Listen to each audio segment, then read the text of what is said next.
شام سے رہائی کے بعد بی بی زینب دوبارہ شام کیوں گئیں؟ ظاہر ہے کہ دیکھیے برادران عزیز، جو یہ سفر ہے نا، اس سفر پر اگر آپ غور فرمائیے تو کربلا میں شہادتوں کے بعد کربلا سے کوفہ اور پھر کوفہ میں بعض محققین کے مطابق 12 کے قریب دن گزارنے کے بعد پھر یہ قافلہ روانہ ہوا دمشق کی جانب اور اکثر محققین کے نزدیک پہلی سفر کو یہ قافلہ دمشق پہنچا۔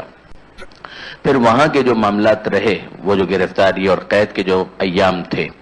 اس کے بارے میں کچھ محققین کا خیال ہے کہ اسی سال واپسی ہو گئی، اور کچھ کا خیال یہ ہے کہ 1 سال کی قید کے بعد پھر یہ قافلہ واپس پلٹا، اور جب یہ واپس پلٹا ہے تو کربلا سے ہوتے ہوئے پھر مدینہ منورہ پہنچا۔ مدینہ منورہ میں جناب زینب سلام اللہ علیہا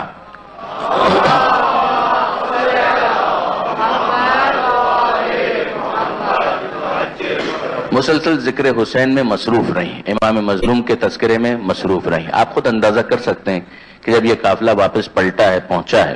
تو وہاں پر کون سا موضوع ایسا تھا کہ جس کی مرکزی حیثیت تھی؟ کربلا، شہادت امام حسین، وہاں پر ہونے والے مصائب، وہاں پر ہونے والے مظالم، امام حسین علیہ السلام نے ان کا کس طریقے سے مقابلہ کیا، کوفہ میں کیا ہوا، شام میں کیا ہوا۔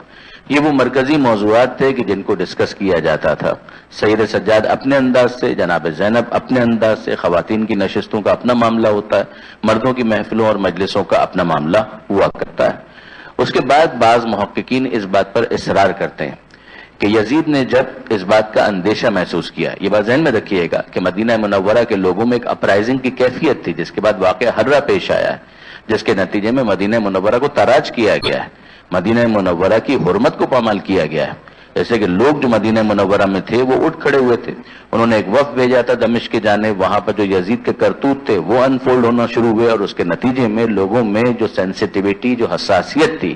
وہ بڑھنا شروع ہوئی۔ اس کے نتیجے میں انہوں نے وہاں کے گورنر کو بھی بے دخل کر دیا، جس کے بعد پھر یزید کی طرف سے مدینہ منورہ کے اوپر چڑھائی کی گئی، اور مدینہ منورہ میں وہ واقعہ پیش آیا کہ جس کو واقعہ ہررا سے تعبیر کیا جاتا ہے، جس کے نتیجے میں بہت سے افراد کو قتل کیا گیا، نعوذ باللہ من ذالک، مسجد نبوی کی بے حرمتی کی گئی، مسجد نبوی کے اندر گھوڑے باندھے گئے، قبر پیغمبر صلی اللہ علیہ وآلہ وسلم کے پاس ہی، منبر رسول کے پاس گھوڑے باندھے گئے، اور اس کے بعد پھر یہ تک ہوا کہ مدینہ منورہ کو 3 دن کے لیے مباح کر دیا گیا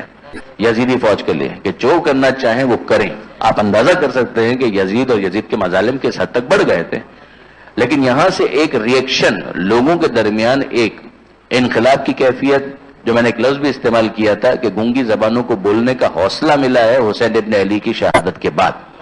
پہلے یہ ہمت نہیں تھی، مگر بہرحال آہستہ آہستہ لوگوں کے درمیان ایک شعور نظر آ رہا ہے، لوگوں کے درمیان ایک میچورٹی نظر آ رہی ہے، تو وہ اپنے طور پر ری ایکٹ کر رہے تھے۔ تو آپ نے اندازہ کیا برادران عزیز کہ یہ واقعہ ہررا پیش آیا، پھر واقعہ ہررا کے بعد ان لوگوں نے رخ کیا ہے مکہ معظمہ کا، اور خانہ کعبہ کے اوپر حملہ کیا ہے، خانہ کعبہ کے غلاف تک کو جلا دیا گیا، خانہ کعبہ کی جو بنیادیں ہیں ان کو صدمہ پہنچا۔ وہاں پر عبداللہ ابن زبیر کو گرفتار کرنے کے لیے سارے کام وہ کر رہے تھے، مگر اسی دوران یزید حاصل جہنم ہو گیا۔ اچھا، اب یہ سارے جو یہ کام دوسروں کے خلاف کر رہا ہے، تو کہ جناب زینب سلام اللہ علیہ کے اقدامات سے غافل ہے؟ کیا اس کو نہیں پتا کہ جناب زینب سلام اللہ علیہ کے بیان کے نتیجے میں لوگ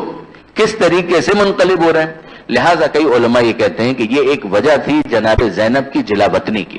کہ جناب زینب ہیڈ ٹو لیو مدینہ منورہ، اور جناب زینب سلام اللہ علیہ کے مدینہ منورہ چھوڑنے کی ایک اور وجہ یہ بیان کی جاتی ہے کہ کچھ عرصے کے لیے شہر مدینہ میں قحط آیا تھا۔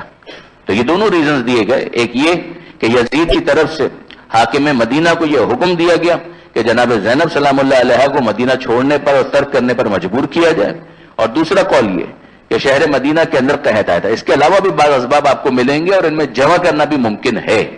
کہ اس کے بعد پھر جناب عبداللہ ابن جعفر طیار جو جناب زینب کے شوہر تھے،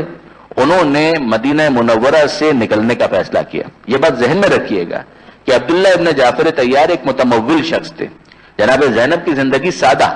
ان کی حیات سادہ، لیکن کیا جناب عبداللہ ابن جعفر طیار مالی اعتبار سے تنگ دست تھے؟ جواب جی نہیں۔ عبداللہ ابن جعفر طیار مالی اعتبار سے ثروت مند تھے، پروردگار عالم نے ان پر بڑی عنایت کی تھی، مالی اعتبار سے بہت مستحکم تھے، ان کی بہت سی زمینیں تھیں، ان زمینوں کے اندر کچھ زمینیں شام کے علاقے میں بھی تھیں عبداللہ ابن جعفر طیار کی، لہذا اس موقع پر وہ اپنی زوجہ کے ساتھ جناب زینب سلام اللہ علیہ کے ساتھ جب نکلے ہیں تو شام کا انہوں نے رخ کیا، اور وہاں پر وہ واقعات پیش آئے کہ جس کے نتیجے میں جناب زینب کی شہادت ہوئی۔ یہ ہے ایک قول، مگر کیا یہی ایک قول پایا جاتا ہے؟ جواب جی نہیں۔ شام دمشق یہ جناب زینب سلام اللہ علیہ کے مزار کے حوالے سے ایک قول ہے، اور غالباً سب سے معتبر قول یہی ہے، مگر اس کے علاوہ دو اقوال اور ہیں۔ اس میں سے ایک قول یہ ہے کہ جناب زینب سلام اللہ علیہ مدینہ منورہ سے روانہ نہیں ہوئے، مدینہ ہی کے اندر جناب زینب سلام اللہ علیہ کی شہادت ہوئی، انہی صدمات کے نتیجے میں بالآخر جناب زینب اس دنیا سے رخصت ہوئی اور جنت البقیع کے اندر جناب زینب کو دفن کیا گیا۔ یہ قول ہو سکتا ہے کہ ہمارے نوجوان دوستوں میں سے کسی نے نہ سنا ہو، لیکن بعض علماء کا یہ قول بھی موجود ہے۔ اسی طریقے سے ایک قول اور بھی ہے، اور وہ قول ہے مصر کے بارے میں، ایجپٹ کے بارے میں۔ وہاں پر آج بھی اگر آپ جا کر دیکھیں مصر کے اندر، بلکہ یوٹیوب پر ہی اگر آپ ٹائپ کر لیں تو زینبیہ مصر، جس طرح سے زینبیہ دمشق اور شام میں ہے، اسی طریقے سے ایک زینبیہ آپ کو مصر کے اندر بھی ملے گا۔ یہ بھی ایک قول ہے، اور وہاں کے لوگ جو اگرچہ شیعہ نہیں ہیں اکثر، مگر بہرحال اس جگہ سے ان کو عقیدت ہے۔ جس طرح سے مصر کے اندر ایک اور مقام ہے مسجد راس الحسین، امام حسین علیہ السلام کے سر کے حوالے سے۔ آپ جانتے ہیں کہ مختلف اقوال ہیں کہ امام مظلوم کا سر کہاں پر دفن کیا گیا، یعنی اگر اس حوالے سے آپ کتابوں کا جائزہ لیں تو شیعہ علماء نے جو کتابیں لکھی ہیں وہ تو اپنی جگہ پر، جو ان کی تحقیقات ہیں مستقل تصانیف میں یا کسی بڑی کتاب کے ذیل میں کسی چیپٹر کی صورت میں، وہ اپنی جگہ پر۔ خود برادران اہل سنت، بلکہ آگے آپ بڑھ جائیے ابن تیمیہ جو وہابیت کے نظریات کی بنیاد رکھنے والا ہے، اس کا بھی ایک رسالہ اسی موضوع کے اوپر راس الحسین کے نام سے موجود ہے۔ تو جو مختلف اقوال اگر آپ جمع کریں جو امام حسین علیہ السلام کے سر مبارک کی تدفین کے حوالے سے، تو اس میں آپ جانتے ہیں کہ ایک قول تو یہی ہے کہ جب یہ قافلہ پلٹ کر واپس آیا ہے تو کربلا معلیٰ میں امام حسین علیہ السلام کے سر کو چوتھے امام لے کر آئے تھے، اور کربلا میں جہاں امام کی قبر تھی اسی میں امام کے سر کو جسد کے ساتھ ملحق کیا۔ یہ ایک قول ہے۔ دوسرا قول یہ کہ شام کے اندر دفن کیا گیا۔ تیسرا قول یہ کہ نجف کے اندر جہاں امیر المومنین کا مزار ہے وہاں پر دفن کیا گیا۔ ایک اور قول یہ کہ واپس جنت البقیع لایا گیا اور جنت البقیع مدینہ منورہ کے اندر دفن کیا گیا۔ ایک قول یہ ہے کہ مصر کے اندر دفن کیا گیا۔ تو جس طریقے سے امام حسین علیہ السلام کے سر کے بارے میں کہ اس کا مقام مدفن کہاں پر اس کو دفن کیا گیا، اتنے اقوال پائے جاتے ہیں، اسی طریقے سے جناب زینب کے مزار کے حوالے سے کم یہ 3 اقوال تو پائے جاتے ہیں۔ ہاں، آپ یہ پوچھنے کا حق رکھتے ہیں کہ اکثر علماء کس بات کے قائل ہیں؟ اکثر علماء اسی بات کے قائل ہیں کہ سر امام حسین علیہ السلام بھی کربلا معلیٰ ہی کے اندر دفن کیا گیا واپسی پر، اور اسی طریقے سے اکثر علماء محققین اسی بات کے قائل ہیں کہ جناب زینب سلام اللہ علیہ کا مزار شام میں ہے، دمشق میں۔ پھر اس کے بعد ایک اور بحث شروع ہوئی، یہ بعض محققین نے اس بحث کو بھی انیشیٹ کیا، اور وہ یہ کہ پھر اگر یہ جگہ معتبر ہے کافی حد تک تو پھر یہ دوسرے مقامات اس کی کیا وجہ ہو سکتی ہے؟ تو اس حوالے سے بھی بہت سو نے بات کہی کہ جس طرح سے شبی کا رواج ہمارے یہاں ہے، اسی طریقے سے جناب زینب سلام اللہ علیہ کے روضے کی ممکن ہے کہ شبی بنائی گئی۔ دیکھیے برادران عزیز، آج جس طریقے سے ٹیکنالوجیکل ایڈوانسمنٹ ہے یہ ہمیشہ اس طریقے سے نہیں تھی۔ تو اب ظاہر ہے کہ آپ جانتے ہیں آج کچھ اس جگہ پر ہوتا ہے تو فوراً ہی دوسری جگہ پر پتہ چل جاتا ہے۔ کوئی اہم واقعہ ہو گیا تو سوشل میڈیا کے تھرو کوئی تصویر آ گئی، واٹس ایپ کے ذریعے سے وائرل ہو گئی، سب کو پتہ چل گیا۔ اسی کے اندر انفارمیشن بھی ہوتی ہے اور ڈس انفارمیشن بھی ہوتی ہے، مگر بہرحال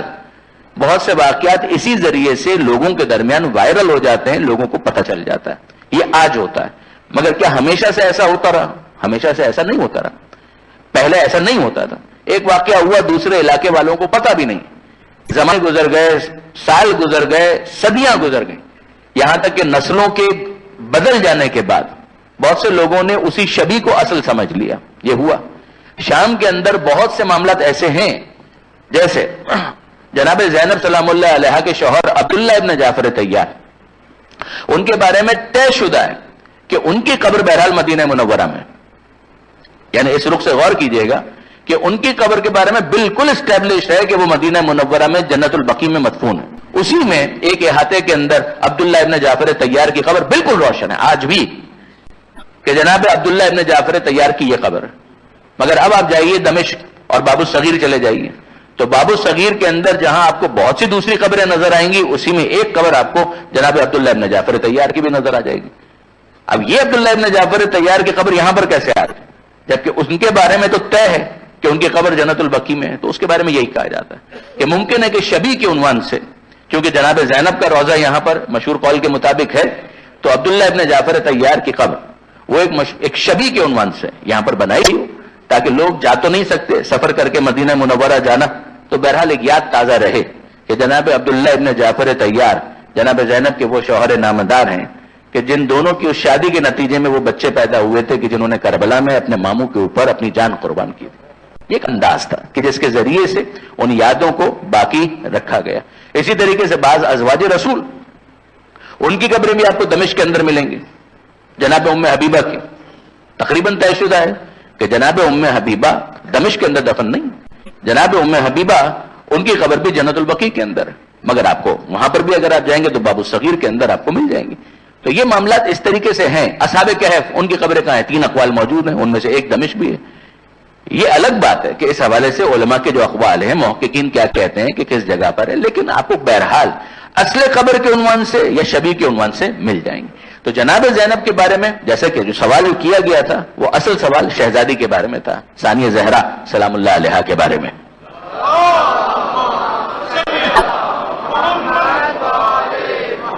تو جو ان کی قبر کا معاملہ ہے، میں نے عرض کر دیا کہ 3 اقوال کم سے کم پائے جاتے ہیں. سب سے معتبر قول دمشق ہی کا ہے.